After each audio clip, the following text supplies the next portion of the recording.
The Gilded Seal by James Twining. Read by Trevor White. Drumlanrig Castle, Scotland, 18th of April, 11:58 a.m. As the car drew up, a shaft of light appeared through a break in the brooding sky. The castle's sandstone walls glowed an unexpected shock of pink against the ancient greens of the surrounding hills and woodlands. Tom Kirk stepped out and drew his overcoat around him with a shiver. 6 feet tall, he had an athletic build, the precise way he moved hinting at a deliberate, controlled strength. His eyes, an intense pale blue, were set into a handsome, angular face, his thick, arching eyebrows matching the color of his short brown hair. The only jarring note came from the series of small fighting scars that flecked his knuckles. Ahead of him, blue and white police tape snapped in the icy wind where it had been strung across the opposing steps that curved up to the main entrance. In the distance, a police helicopter made a low pass over the forest, the chop of its rotors muffled by the steady buzz of the radios carried by the 20 or so officers swarming purposefully around him. "Can I help you, sir?" A policeman on the other side of the tape shouted over the noise. "It's okay, Constable. He's with me." Mark Dorling appeared at the top of the left-hand staircase, a tall man wearing a dark blue double-breasted suit and a striped regimental tie. The policeman nodded, and Tom stooped under the tape and made his way up the shallow and worn steps. "I wasn't expecting you until later." Dorling welcomed him with a tight smile. "I thought you said you were Milan." He swept a skiff of thinning blonde hair back off his forehead. "I got the early flight," said Tom.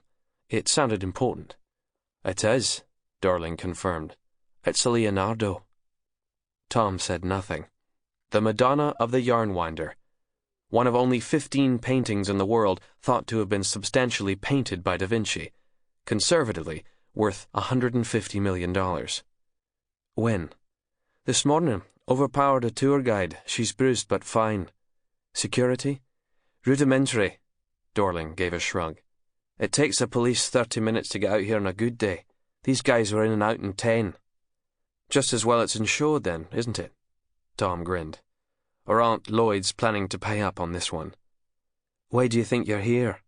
Dorling replied with a faint smile. Dorling's firm of chartered loss adjusters was the first port of call for Lloyd's underwriters whenever they had a big-ticket insurance claim to investigate. And during the 10 years that Tom had operated as an art thief, the best in the business, many said, Dorling's company had cooperated with the police on countless jobs which they suspected him of being behind.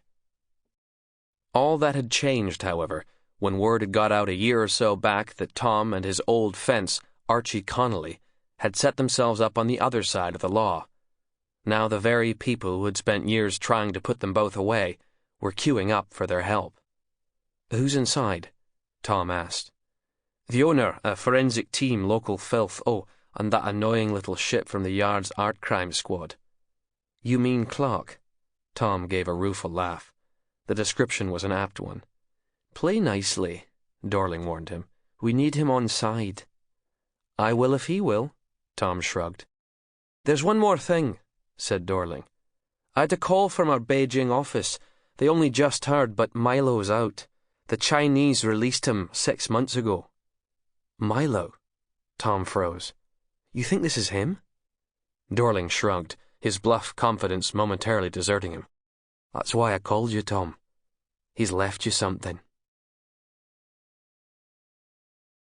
New York City, 18th of April, 7 a.m.